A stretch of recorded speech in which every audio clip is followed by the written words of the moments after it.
I feel unsafe because my autistic neighbor exhibits strange behavior. He constantly follows me when I take my dog outside at night.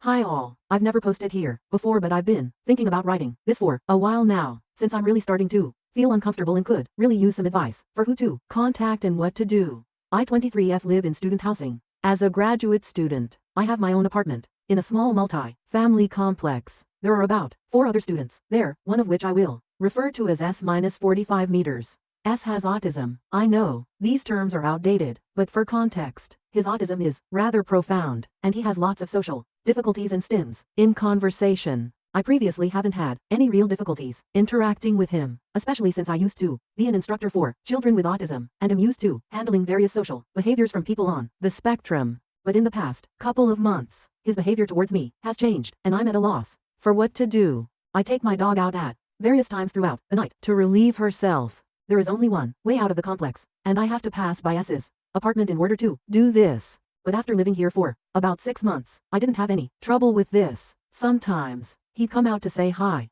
and I'd let him pet my dog, but this was always at an appropriate time. About a month and a half ago, things started to get weird when I took my dog out at 4:30 a.m., which isn't unusual, and saw him peeking at me through the window. He then opened the door and came outside to sit down and pet my dog. She started barking, and I politely told him that I can't have her barking at this time of night, and took her inside. I'll admit I felt a bit uncomfortable with him coming out so late at night. After all, he is a large older man, and I'm a very small female. For the next month, I would notice S lingering outside the apartments a lot more often. I found it disconcerting when he was doing this late at night. My partner, 20F, came to visit for a month, and while she was there, his behavior got even stranger. Nearly every time I took my dog outside, he would open his door and come out to talk to me, which made me uncomfortable because it seemed he was actively watching for me. But when I asked my partner to come out with me, he would open the door, see her with me, and then close the door without a word. It got to the point where I no longer wanted to take my dog out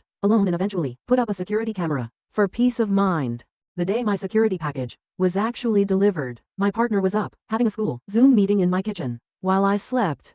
Apparently, during the meeting, she started to hear him yell my name outside my door, followed by package, and she ignored it, but it went on for several minutes. This made me really nervous to hear about, and after I put the camera up, the behavior slowed. But the other day, my partner went back to her home state again, and S's behavior changed again. He came up to me on the way back from doing laundry in our shared laundry room and asked me if I was a lesbian. I was kind of taken aback, but figured since he has autism, he doesn't really understand if a question is inappropriate. But 2 days later, it got worse. I was taking my garbage out, and there's a small alley between our apartments and the dumpsters. There is only one way in or out. It was nearly midnight, and I checked the cameras first to ensure I was alone before going out. But when I turned around, he was standing in the alley, nearly blocking my way out. He looked on the verge of tears. I awkwardly said hi and stepped around him so I wouldn't be cornered in the alley, and he started confessing a variety of emotional and family problems to me. I could see he was having a hard time, so I was polite and answered him and advised him to see a therapist if he needed someone to talk to. He then said something odd to me about not having a partner and how he wanted one really badly, not to put me on the spot, and mentioned he knew about my current partner, of course. Now I think I see why he's been acting so strange towards me. Here's the thing though. He's still following me outside when I take my dog out, and sometimes we'll just stand there quietly and watch if I'm not engaging with the conversations he's trying to start. I have started carrying pepper spray and will admit I'm feeling very concerned for my safety. My mom says it's a harmless crush and I should just politely tell him to stop cornering me, but I don't know how to safely have this conversation, just in case I may actually be in danger, and I don't feel comfortable doing so. Any advice on what I should tell him to make him understand his behavior is making me feel unsafe? Should I even tell him? Even though he has autism, I feel like he should know not to corner me in an alley at midnight. My school does not have many people working during the summer, and I'm not sure who I should report this to. If I do, several people close to me who have met him, including someone who is also on the autism spectrum, are telling me to not confront him and just report this behavior. But again, my parents just say his autism is making it difficult to understand that his sudden change in behavior is off-putting, and he's getting over a harmless crush. Either way, I feel unsafe at times, and I want to hear some advice from you guys as to what I should do. Advice from anyone on the spectrum would be especially appreciated, since I want to know if maybe I'm just misinterpreting his challenged social skills is something more concerning. Thank you so much. Update. Thank you all for the replies. You guys are so helpful, and have helped me. The danger I'm in. I want to believe this is the best case scenario, where he just doesn't realize his behavior is inappropriate. Logically, this is the most likely case, but I have to base my actions around a worst case scenario. My gut says something is very wrong. You guys are right that I need to listen to that. My safety has to take priority over his feelings, and I will be doing everything I can to avoid interactions with him this weekend.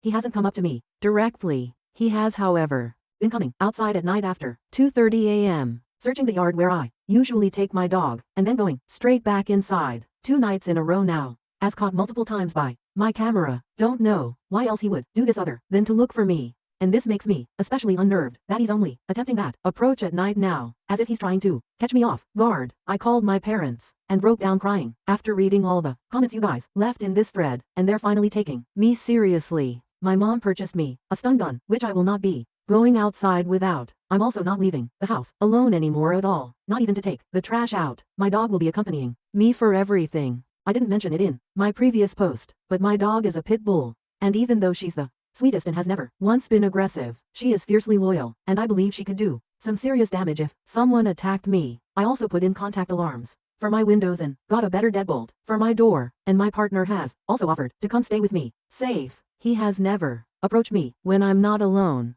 So for everyone who's been concerned for my safety, thank you, and I hope that shows I'm taking serious steps to keep safe. This morning, I submitted a report to the school and explained the situation in depth, including sending them footage from my security camera of him following me and my dog outside late at night. I requested they keep my report anonymous. I asked them to do a mental welfare check on him and connect him with counseling resources, and as some of suggested, I'm asking them to call and remind him not to approach people late at night while they're on their own. Those were my only specific requests, but I told them I need intervention, and I need it now. I got a call back within a few hours and learned my case was fortunately assigned to a man who's worked with autistic adults for years prior to transferring to work at the university. So he's very understanding of the situation and why it's so complex, and will be working on connecting us with resources for his mental health and to point out which behaviors are appropriate, inappropriate. I'm hoping this is the best case scenario and that this intervention will be positive. If it's not, however, then I will be asking the housing department to temporarily move me. I feel much better with the help and communication I'm getting from the school, but I will continue to treat this like I'm in very real danger, because I might be. This post blew up, so I will update it if something more substantial happens, but for now, the situation is reported and you can assume no news is good news. Now to the next story. Story 2. My ex-girlfriend committed suicide. I am a firefighter and had to find her body. It's been a bit over 6 months since I posted that story, and I want to give you a quick update on my life. I'm on mobile, so I apologize if it makes it harder to read. TLDR, my ex-girlfriend got into an abusive relationship with a drug addict. She was dealing with depression for a while and killed herself. I am a firefighter in NJ, but go to school in NH. I received the call and conducted research to find her.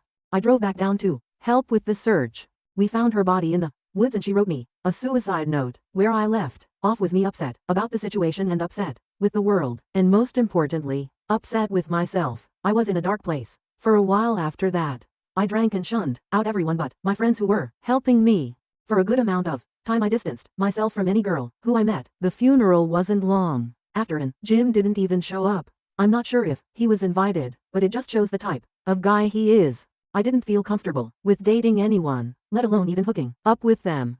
It felt wrong and I was scared I would get close to someone and lose them again. The depression I felt was destructive. My chief reached out to me not long after because I never told him how I knew her. He asked me to see a therapist and that he can set up a visit at the firehouse. I was in NH, so I told him I'll see my college counseling center and send him confirmation. I lied. I sent him a fake email and he believed me. I had this notion that I don't need help because I help people. After 3 months I was still depressed, but I started to talk to girls again. I met this really nice girl named Sarah. We talked and even hooked up a couple times. After a month and a half, she asked if we could start dating. I told her I couldn't.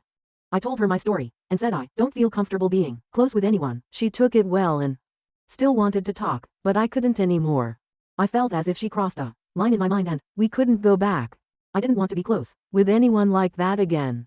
Fast forward another month, my friend Kelsey asked if I wanted to go to her sorority formal with one of her friends. I accepted and that's when I met Kristen. Kristen was perfect. She was really sweet and a great date.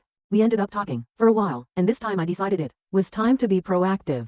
I opened up to her about what happened me and I told her I want to take it very slow. She completely understood. Instead of scaring her off, she helped me more than anyone has ever had. She convinced me that avoiding therapy is a bad move and that there is no shame in seeking counseling. So I made an appointment and went. The therapist told me about a suicide prevention org on campus that I should join and tell my story. I joined them and they had suicide prevention events where people tell their stories to help others. I did my first story and Kristen and a bunch of friends went to support me. It was one of the most touching moments of my life, standing up on that stage and seeing all those people. I continued doing these events, and Kristen went to every single one. After 6 months I told her I'm ready to start dating, but to understand that I may be distant at first because I'm not used to this. She understood. We've been together for 8 months, and she's amazing. She's the nicest and most supportive person I've ever met. Every time I'm in NJ, I go to Lydia's house and support her mom. On Christmas I got a crew to come to her house and deliver presents to her mom's boyfriend's autistic son and her nephews. The way I was able to get relief from my pain was helping others, and if it wasn't for Kristen, I wouldn't have the guidance